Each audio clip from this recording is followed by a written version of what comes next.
Hi, everyone. It's so nice to see all your faces, and we this is a great, beautiful group. Marco's off in on the sidelines. He's a little sick today, but he's in earshot. So, but a nice, safe social distance. Tonight this is November 6th, 2025, and we are talking about our denomination. So we've been talking a lot about our own church, but tonight we're going a little broader and talking about the denomination. So I've been talking to a lot of people and getting a lot of information. So I hope I can share that and you can add your thoughts and opinions. Let's start with our icebreaker and our introductions. So since we have a fairly big group and a lot to talk about, let's try to go pretty quickly if we can. But I love this way of getting started so that we kind of start on a very low key, get to know you kind of a note. Leo's going to bring our icebreaker question and just say the name you want to be called tonight and your pronouns and then the answer. Hi, everyone. My name is Leo, pronouns he, him. And today's icebreaker question is what is one good thing that happened to you today? For me, I have to say that a good thing that happened to me at work today was that my supervisor stepped in and helped me with something that needed to be emailed and taken care of. So that was good. Okay. Hi, everybody. My name is Jared. My pronouns are any and all of them. And a good thing that happened to me today. Well, I got oh yeah, like three coworkers that I haven't talked to for a hot minute talked to me today all in the same day. Two called and one literally stopped by. So, like that was such a blessing. I loved it, because they're all very, very friendly with me. So it felt really, really good to get the good old, oh, I miss you so much treatment today. Carol? Okay, I'm Carol, she, her, and I also like the connections that I made today. Got to talk to all of them, people I haven't talked to very often or recently, like a woman at the swimming pool where I did water aerobics, like connecting with Huey, and talking to several clergy from around the denomination. So I like those personal connections. I guess we'll skip Marco since he's not on camera. So let's go in the order that people joined. Joseph, you want to go next? Sure, I will. Joseph, he, him, and today I got to buy groceries and fill up my car with gas. So I have the funds and everything I need to do that, and I just feel great to have abundance in this way. Beautiful. Okay, who was next? Huey? Oh, I'm Huey Lee. I have no pronouns preference. And one good thing that happened to me, well, how wonderful people in MCC can be, because we are doing a general conference business meeting focus groups sessions this week. And Reverend Roland from St. Louis has 2 sessions today, but after her afternoon session, she asked me if I could do the evening sessions. So I said yes, but then Carol reminded me of this. So, and I was lucky that Tammy said yes to me and helped me in facilitating that focus group in my place. So I'm just so appreciative that people are willing to jump in and help each other when needed. Oh, that's We beautiful. all work together. Beautiful. I love it. Okay, Suzette.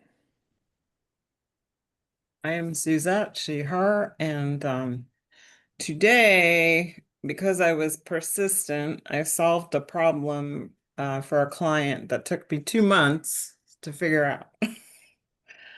And so it was a win. A stress level went down in my brain. So I can go into the weekend going to the Jamie McDonald concert Friday night with happiness in my heart. Yay. Krager? Or Kreger, he, they. Today I had the opportunity to experience myself as being a little bit generous by my niece, actually my second cousin, reached out to me and said she's going to be having another baby. This will be her fourth child. And there's a baby shower in mid-November, which I cannot attend because it's just too late of a notice. But I got to go on the registry on Amazon and send her and the baby a couple of nice little things. And then I was able to provide funds to Gary at Mercy Chefs this week, who they are providing hot meals on the ground in Jamaica. The hurricane torn, just some of the regions are just blown over. So I had the opportunity to support them. And then finally, I was at the stoplight today by HEB, and there was a gentleman out there, and I was able to reach into my little CD pocket and hand him some cash just to help him, get through the day. Thank you.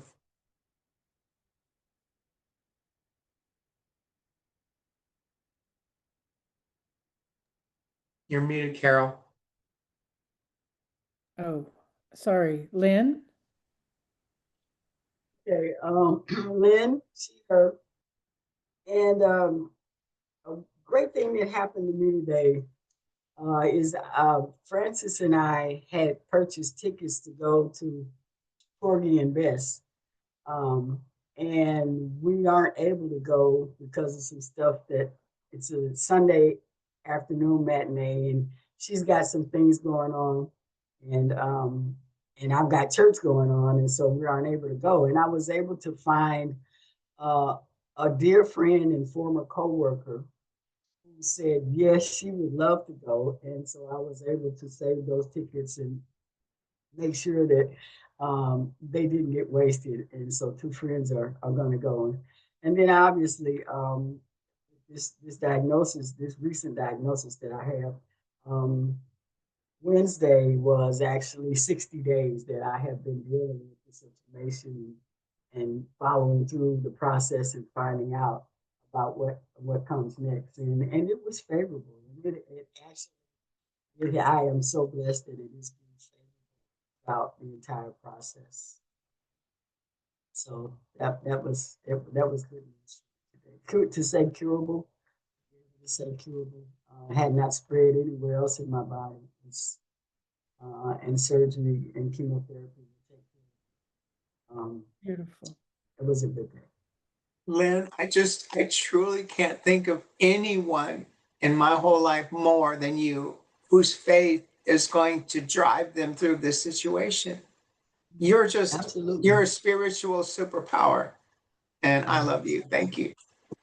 Thank you so much for that compliment. That's beautiful. You are all so generous, and Leo, I love this question. This was just a perfect way to start our group. I love it. So as usual, I put in the chat some of our things about our guidelines. I'm just going to highlight both and type of thinking and taking turns and just respecting each other. So I know you're all very, very good at all of these things. I just wanted to highlight that maybe to notice it for our audience. And while our subject is not directly racism, I think these principles are very important to keep in mind as we go forward, and I think they're very good for creating safe space here, and just forming a framework for how we honor each other.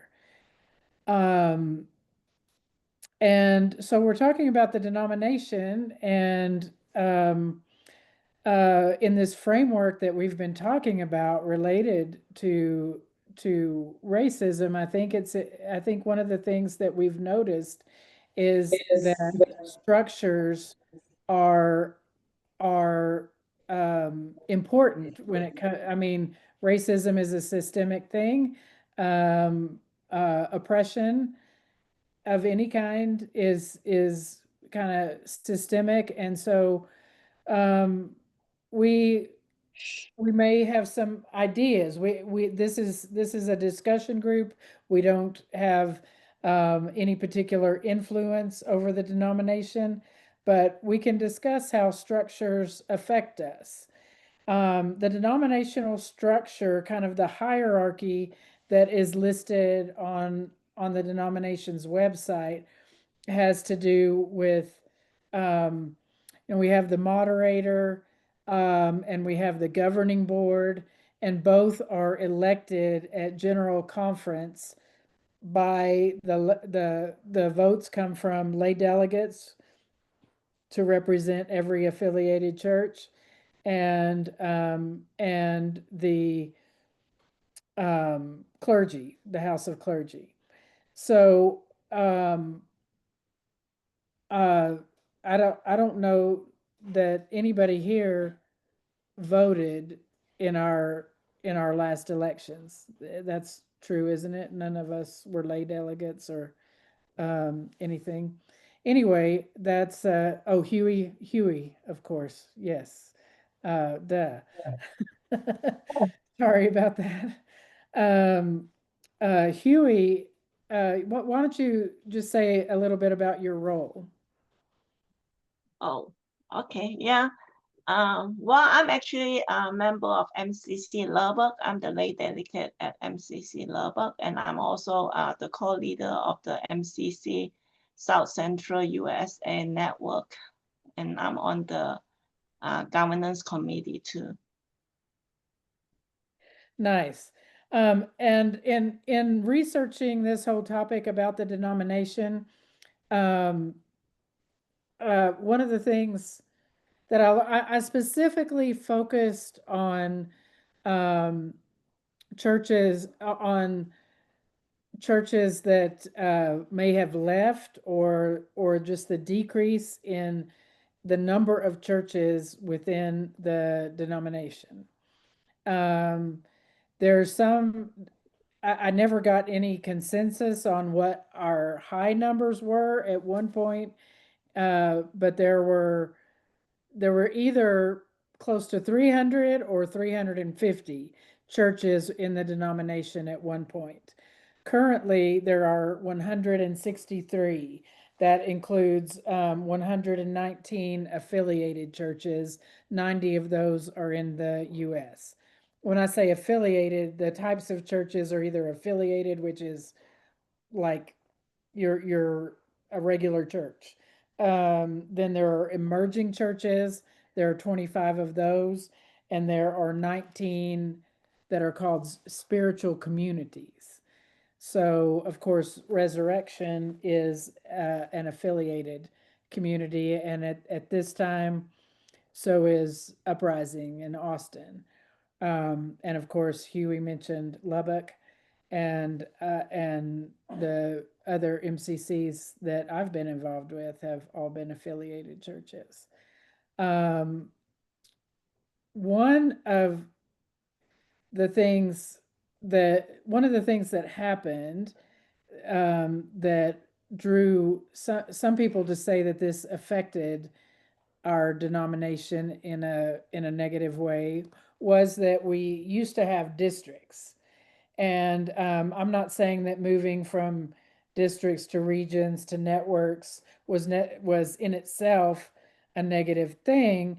But one of the things that I heard quite a number of people say is that back when we were districts, we got together more. And of course, COVID affected all of this too. But when we were districts, well, at the beginning, we were having general conferences every year. And then we went to having general conferences every 2 years. And then what was it, right around the turn of the century, maybe 2001, now we've gone to every 3 years.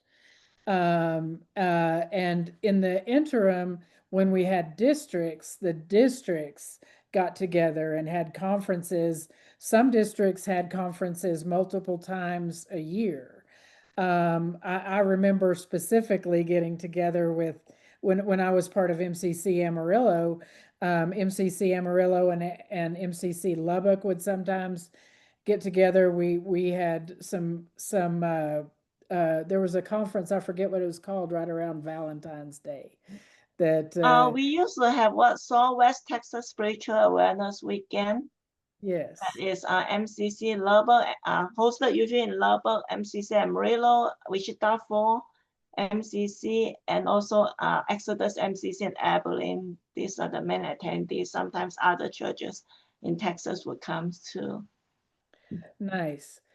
My understanding that going to regions, I mean, one of the things was that some of the districts had a lot more financial power, and in these districts, I think the churches did support each other, but there was some attempt to try to kind of even out the financial resources, and the regions were initially set up, as I recall, Huey, you correct me if I'm wrong, but they were set up to where each region had a big, maybe they weren't called mega churches, but it had one of the larger, more successful churches in it. And Texas was split up with the Cathedral of Hope going with some of the other states, and Resurrection was part of the churches that included churches from Central and South America, if they're, any church affiliated or emerging churches that were in those areas. Yeah, I think But most of the then, region include part of an international churches that's kind of oh yes, that so they was try part to of it as make each well. region cover part of a kind of international churches too. And one of the things, what I was saying about the bigger churches, one of the things that threw a wrench in it is that Cathedral of Hope disaffiliated from the denomination pretty soon after the regions were established. So that changed things. When I was at General Conference, I talked to somebody who used to be with Resurrection and now had been with Sunshine Cathedral and then Resurrection and then Cathedral of Hope. And I was like, why did Cathedral of Hope disaffiliate? And the answer I got was that Cathedral of Hope kind of wanted to be less associated, wanted to be more general than MCC's gay church, even though I think MCC is a lot more than a gay church, but that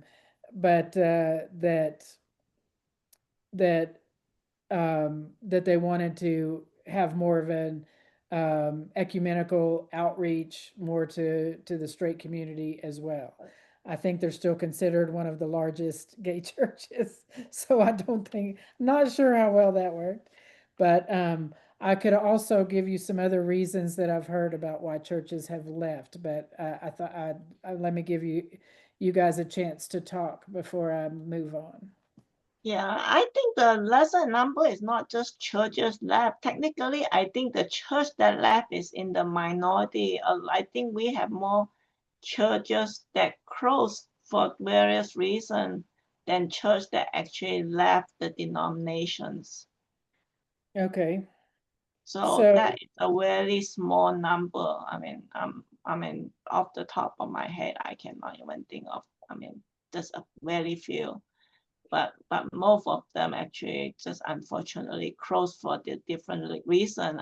Just for our own. Well, we are the South Central Network now, and used to be Texas New Mexico Network. And just in the time that I've been involved in the network, we have 2 churches in Texas that closed. So that's actually hard. maybe 3, because Carol, remember you used to pastor a church in New Mexico, and when you move away, the church closed. Well, that was an emerging church, yes, Right. and it So was so never so a it was lot of never time that affiliated, and yes, that was one of the things that uh that and I had trouble getting much buy-in to the church being an MCC to begin with.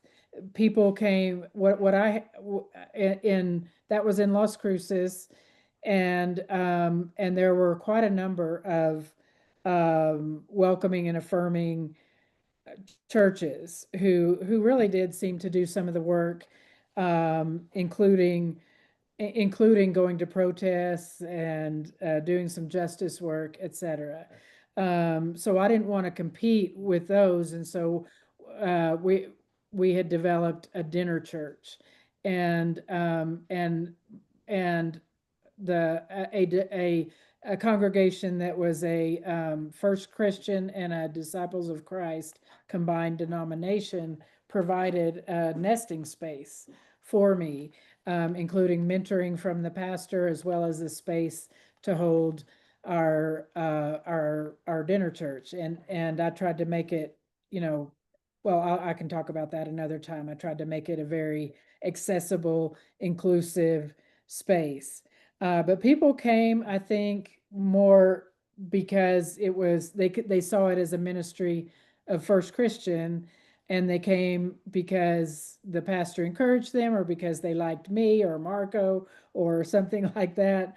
But then, especially with a church that's a dinner church, that's a potluck, that's very hard to continue virtually. So when especially before the days of COVID, when online services were rare, and anyway, so that's what happened to that. We didn't choose to disaffiliate, but we were people weren't really there wasn't a lot of buy-in to being an MCC to begin with. Krager?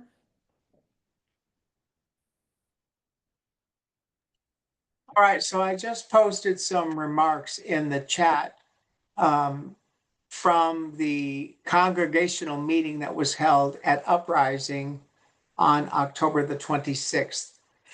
And I'm not sure if you're aware, Huey, but again, Uprising is taking up the topic for the second time to disaffiliate with the denomination. Yes. And go ahead. Yeah, I was actually in Austin for their 50th anniversary celebration in the beginning of October. And That's right. I said, yeah, okay, yeah. Yeah. Mm. And so I don't know. It's just it's really difficult for me to process this. But I put, some of the main remarks in the chat of what they sent meeting notes after, a couple days or a week after that meeting. And the fact that Reverend Dr. Elder Ken Martin was kind of lending his support toward this was stressful for me. And just that's why I wanted to talk about this on tonight's call because it's difficult. I mean, Reverend Dr. Elder Ken Martin was the fifth person ever ordained as an MCC pastor. You can't get more MCC original denomination than him. Yes, he was. And then, secondly, I'm just sitting here chatting, and I'm wondering if we're just being so exclusive that Joseph doesn't. If Joseph doesn't know the history of all this, are we being inclusive enough for you to, enjoy this conversation, or it's just, I mean, are you feeling left out? I'm concerned, Joseph. Thank you, Craig. I'm following. I just and find it interesting. I'm familiar with Cathedral of Hope, and I'm familiar with um, the area of Austin and sort of the social climate there. So I'm putting two and two together, and I'm reading the notes in the comments right now. Okay, I'm gonna zoom out for a little bit on a little more of kind of just some of the feeling that I've got from various churches, as well as my own history with MCC since I think 88 is when I first became involved with MCC, and that was with Resurrection first, and then and then the Amarillo Church in the 90s. But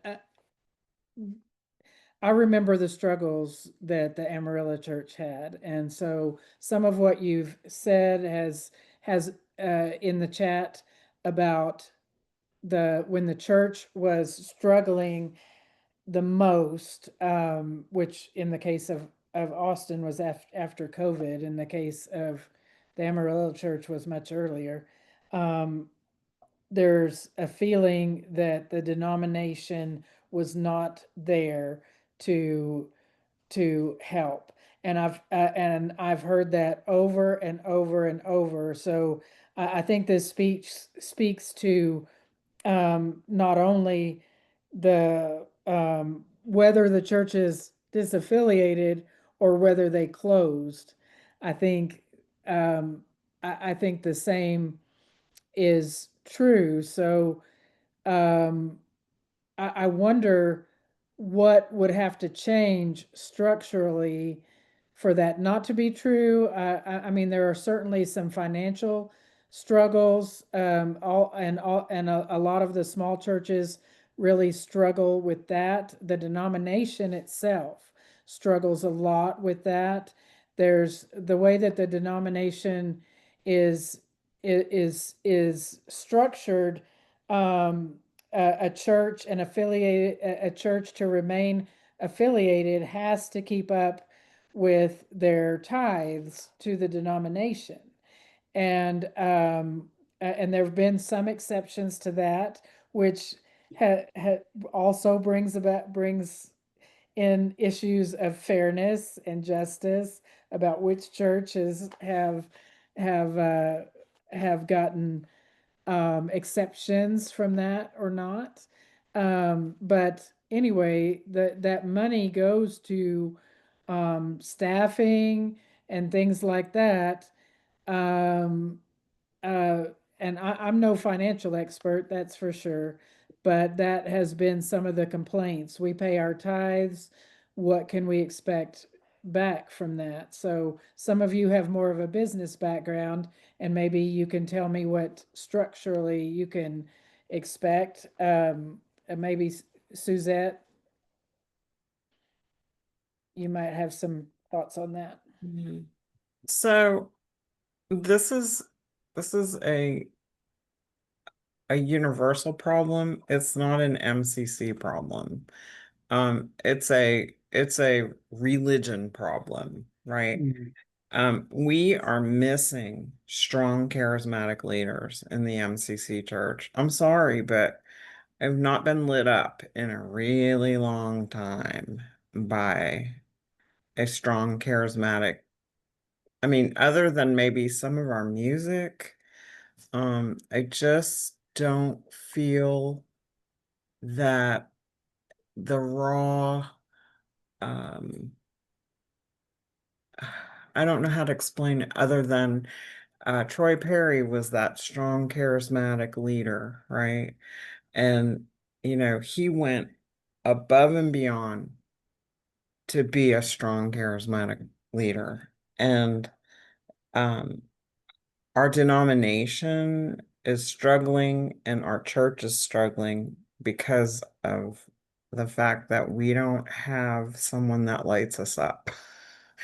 And I don't like to say it's a person thing, like we need a person to make it better, but I don't know how else to do it. The big mega churches have those people in place, and that's how they get bigger and that's how they grow. And we cannot discount that as we look for another senior pastor to being part of that. Because when we had Kristen, do you remember Kristen, right?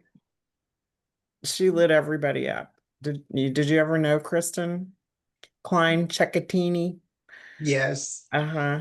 Um,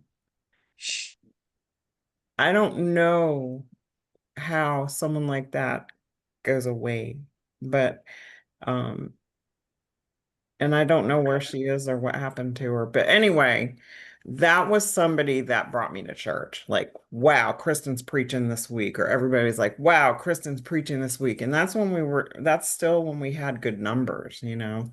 And then it just slowly it was chipped away, chipped away, chipped away. And then I just feel Oh, people feel like they need an antidepressant, you know? well, there are I a Yeah, lot of really do scary feel things with that way. I, change, Like when and I I go think to because we have, church, I don't get a shot. I need an antidepressant when I come to church these days. And that's not how I want uh, to feel. I yeah, want to feel I like hear you. church is exciting and that's why I was so hopeful when we had younger people coming in and they had the charismatic stuff that we were missing. Like I can be super charismatic. I keep telling people that God gave me no voice but gave me all stage presence. So, that's something that we just need to pay attention to, I think. Like a revival situation. Like it doesn't have to be a Baptist revival, but you know what I'm saying? Do you hear We me? hear you. We hear you. yeah. Okay. Thank One you. thing We I used want to to have say, big names that kind of travel around to preach at different churches. I mean, it was excitement and, like you say, a lot of energy when they comes. But I think it has to do with communications too. We used to hear about Jerry Hannah. We hear about the different names in the denomination. So when they decided to come visit the church, there's a lot of excitement and, I mean, power behind that. Who in our yes, denomination are these people? Like when you went to conference, did someone light you up like that? um, Be Yeah, honest. well, Be I honest. think conference where they always have had big speakers, but I want to speak first to what to just like Troy Perry. Troy Perry had a great vision, and I think that vision is still interwoven in a lot of us. But I think um, I think that especially some of the churches that are more isolated um, don't don't really know much about MCC and our true vision. And there are and yes, Troy was just really charismatic and brought that vision forward. And I think we've had some really good people in leadership since then, but that was a special thing. Now I'm going to give you some of the pros, some of the arguments on both sides of why this might be happening, and again, some of the smaller struggling churches as well as our own church has brought up, why can't we get more help from the denomination?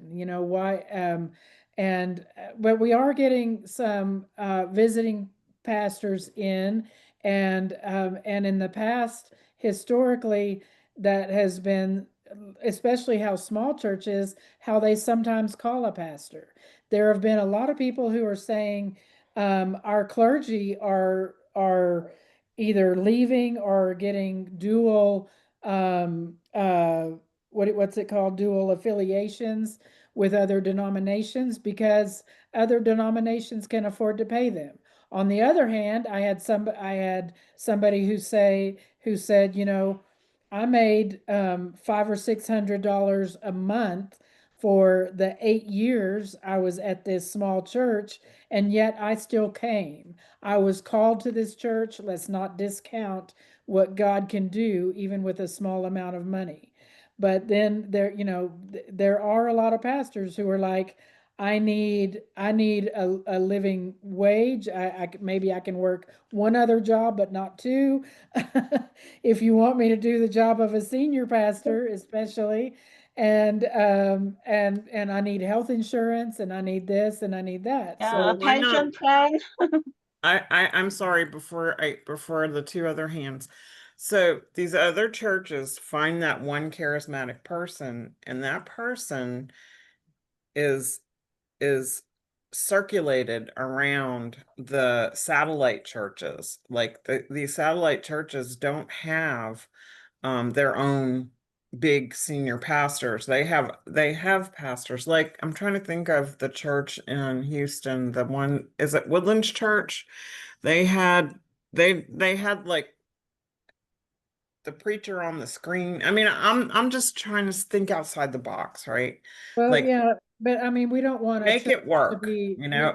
we want to keep the vision forward and not just be dependent on whether we have, I mean, you know, some of the independent churches, a lot of the mega churches, they do really well, while some of these independent non-denominational churches have had a lot of success until their charismatic leader dies or moves on or something. And we That is want to, true. I mean, I think it's, and I think Resurrection has had some very great preachers. They really have. So I don't want to discount that either. But I mean, there is something to be said for, you know, holding the vision and not letting it just be about one person. But I do hear what you're saying, and having a charismatic theologically sound leader is important. Jared and Leo, thank you for your patience. Hi. So, you know, I'm just gonna I guess take a step towards, I guess, because like there's multiple, like the conversation kind of it started off with the reasons why denominations are leaving the MCCs, right? Moved to like what's missing within the church, right?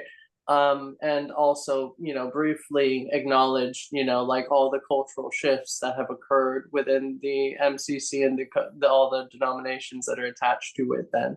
And, you know, I'm just going to try to address all of these things all in one statement, sort of. So, you know, for me, you know, from what I see, I recall that although there was a lot of charisma, right? You know, I recall that we all have gone through some form of cultification where we've essentially been abused by, you know, charismatic leadership, right? We are literally in a Trump administration. Sorry, the second semester, right? Because 2 terms, right? And so, you know, like, I think it's the thing that we want, that our generations are all deconstructing, is kind of that, actually, right? Because it's like we've seen so many dictatorships, right? We've seen so many cults, we've seen so many megachurches. There's been so many, you know, like the Church of the Mormons began as a cult of personality, and then it became a cult of an idea, right? All of these different denominations that coerced and abused us, right? We are all unlearning. So we have to sort of take the parts of these, I guess you would say, charismatic leaders' styles, right?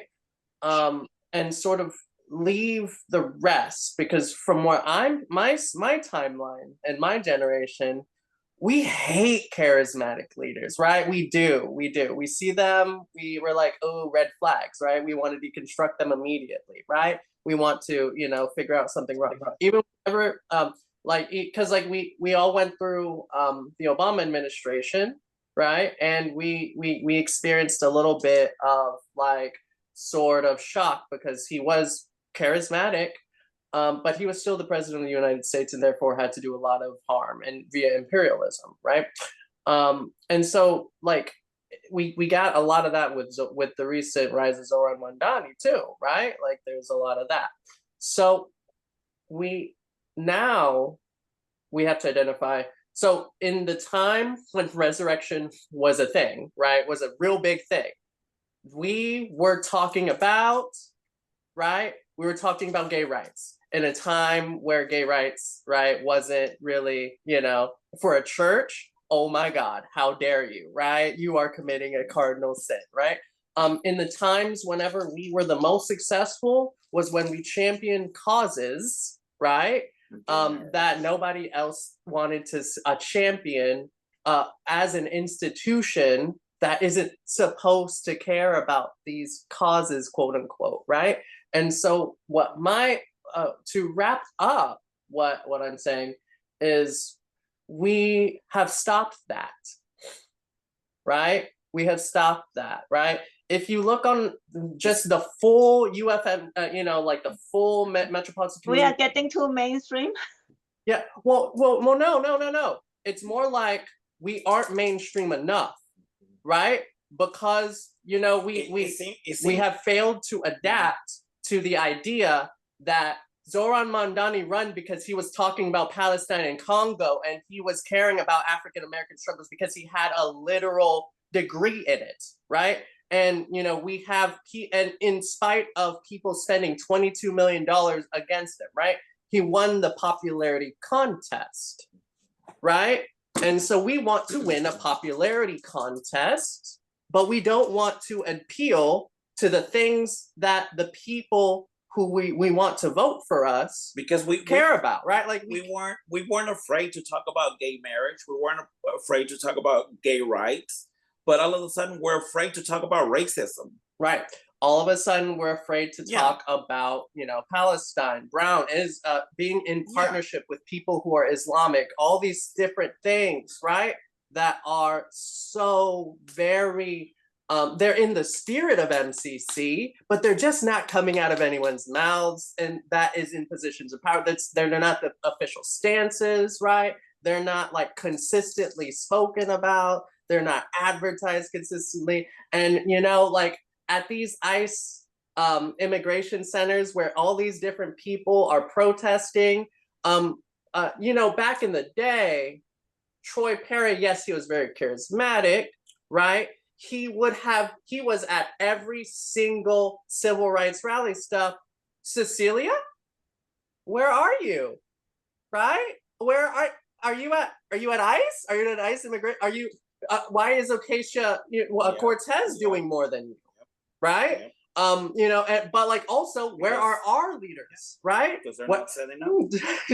Yeah, well, that's definitely different. I mean, Cecilia is not a citizen of the United States, so right. But also, in a lot of ways, they also have lots of problems there too, because they can't even say things about Palestine in where she's from too, but she's not breaking the law, right? She's afraid to break the. And so we have, right, a people that my generation see as ancient one, because you're old, right? And we can't deny that, you know, because it is a role, right?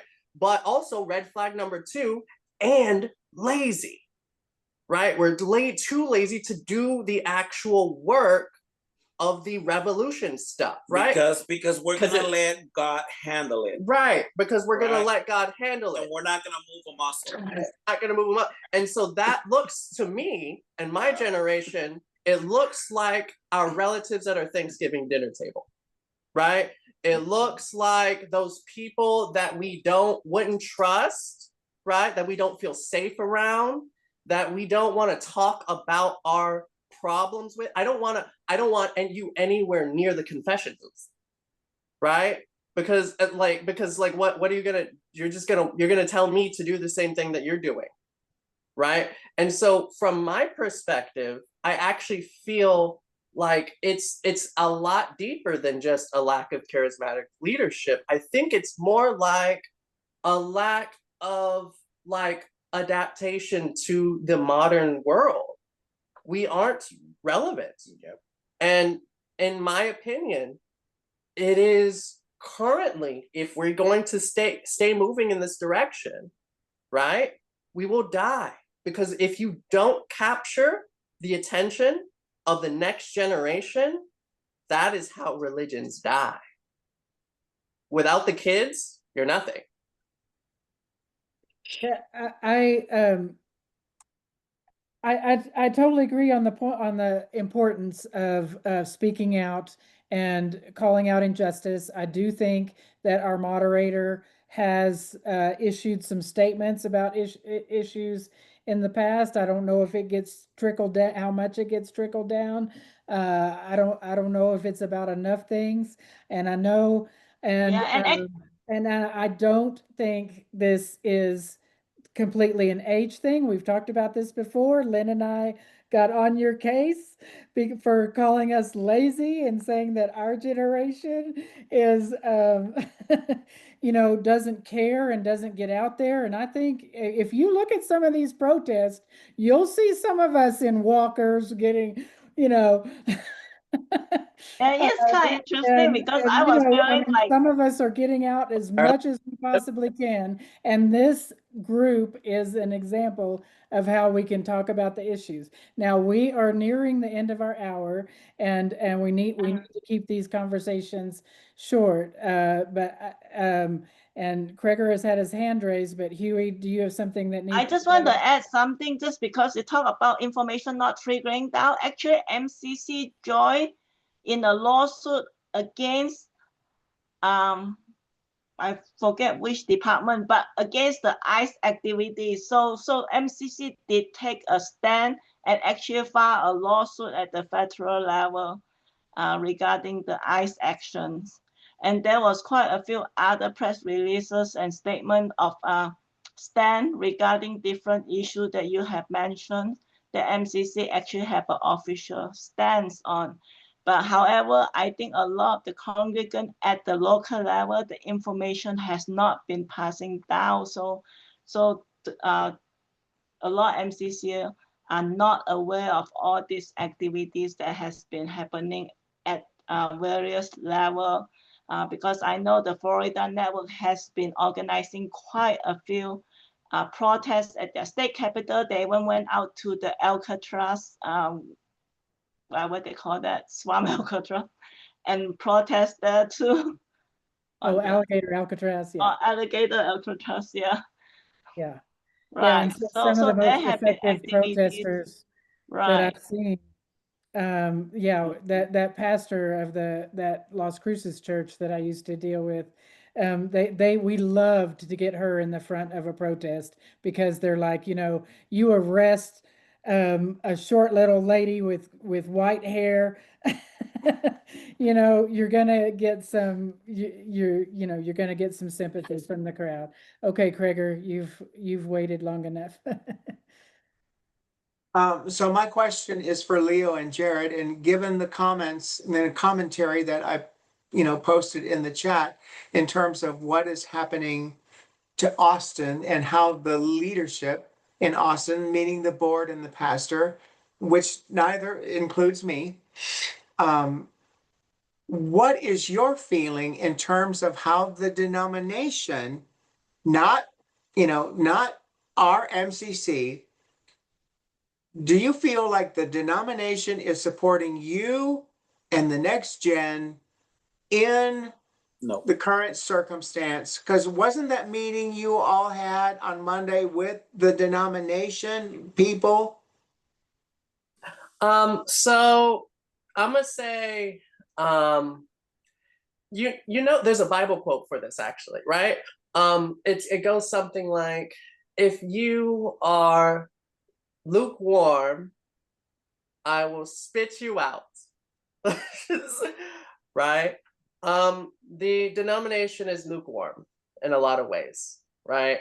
And has been, right? There before this recent bout of racism, right? For the longest, actually, there has been so many people before me, before my husband, before all the people now that have been making complaints about the racism in our church, right?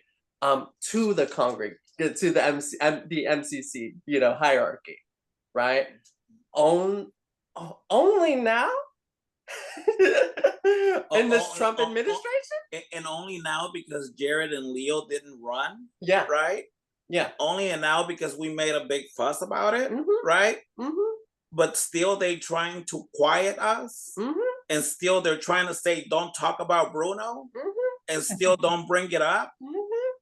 So I'm gonna say, like spit it out, right? Like, like what like on the grand scheme of things, behavior is the only thing that we look at, right? Anyone can say great words, right? But the actions have demonstrated lukewarmness, right? And so for now, lukewarm. I'm hoping in the future, right, it evolves into something a lot more something that God would like. Yeah. Something that God would approve of, because right now we're not modeling his image. We're not doing the things that we got to do, but we will one day, I'm sure. I'm positive. It really feels like you've it does feel like the momentum is there, and I think that your actions and speech have had a lot to do with that. So I very much appreciate that. And Craigor, the meeting Monday was with Evangeline and Nicole, who were recommended by the denomination. Okay. And also it was revealed, well, I won't go into that, but there was no one from the denomination there. And that's probably not the plan. As we're wrapping this up, there's a couple of things I want to just bring forward. And for as you're thinking about things in our subsequent discussions, I want you to be thinking about the question of what if collective liberation, if anti-racism is centered, and collective liberation on all the intersectional fronts, what structurally does that look like? What are the structures? What are the processes that support collective liberation? So I want you to be thinking about that in coming weeks. And I think that'll tie in really well with this discussion about the denomination and just about everything that we're talking about. For now, I want to just, I always love to bring it around to what do we learn about God in this. And I think that the strength that we see from the denomination is the vision that Troy Perry started with, and that a lot of us still, I think everybody on this call particularly, holds in our heart, which really has to do with that exact theme of collective liberation. And I think that touches every part of our lives, our everything that makes us our authentic selves. And I think it affects Yeah. all of us together, and it affects our connection. So I think that says a lot about who God is in our spaces, and the love and the connection that we bring. And man, I love the passion that we have. We don't always agree on things, but wow, how how fascinating that we can bring all of these subjects together and bring so many aspects. I wonder if you could, if everybody could just say or write in the chat just one word about how you're feeling about our discussion tonight. I'm feeling like we lost Joseph because we're just spending so much time talking about church business. And I mean, I asked Joseph if we were being too exclusive to leave him out of the conversation, but I feel like maybe he really needed some support being transgender and all from us tonight, and we just didn't give it to him. And so now he's left, and I'm hoping that maybe he'll come back. But I think we need to keep it in mind that when we have people coming into this group from the beloved community, we maybe we shouldn't spend one whole hour the whole time talking about one thing. Maybe we need to, I don't know. I'm sad that Joseph left early, because I feel like he didn't feel included. Well, let's not make that assumption if we don't know it. But I don't know. I think we talk about a lot of different aspects of one subject, and I don't think we can diversify too much more, or we'll never get it in an hour. But thank you for your observation about that. Thank you for caring about him and bringing that issue forward. Jared and Leo. Oh yeah, I mean, and I just wanted to, kind of comfort you, Krager, because it is like systemic problems is a conversation that everybody wants to actually have. And he has time boundaries too, though, right? He's allowed to go when he wants to go, right? Yes. So be mindful of that too. But in reality, like we do want to talk about systemic problems within churches. We do want to talk about systemic, issues within like the history and like historical problems and stuff. And it's good because it shows transparency rather than an Ostinian type approach where we pretend like everything's hunky-dory and just give us $5 more grand. But yes, as far as this, I felt like this was actually a pretty good discussion. Suzette put some words in the chat, like passionate and energetic and inspired. Are those how you're feeling, or you want to add a different word for how I'm you're just feeling? gonna say hopeful. Oh, Hopeful. I think it's important to stay hopeful. that is And the word I chose. Yeah, me too. That's my word, hopeful. Yeah. It's like we're looking for a congregation that wants to release the fire shut up in its bones. Yes. And we know it's there. We know the fire is there, but there's no, maybe multi-generational problems, systemic problems, administrative problems. I am kind of concerned that UFMCC provided 5 of the 6 things that a church should expect, and now they're only providing 2. So that is concerning to me. But I think that we all feel like we should be hopeful that the fire is shut up in our bones, and we want to see it. perhaps. That's beautiful. That's Yeah, beautiful. it's- Not lukewarm. Fire. Yeah, it's great to see all the passion and energy that's in this group. And like I say, I've been doing a general conference business meeting focus group, and there's a lot of energy in those two, and a lot of people that is passionate and love and that want MCC to grow and do well. So I Well, was thinking, I mean, all this sharing, I mean, yes, we are not perfect. I mean, anytime you have a group of people together, I mean, we can always do better. I mean, God's help. And that's great that people are willing to voice it to help each other do better, I think. yes. Yes. My word is love, because y'all are so beautiful. I love you so much. So, Prager, if you would close us out in prayer, I'm gonna after that, I will stop the recording. I will stay online if anybody wants to say anything else after a potty break.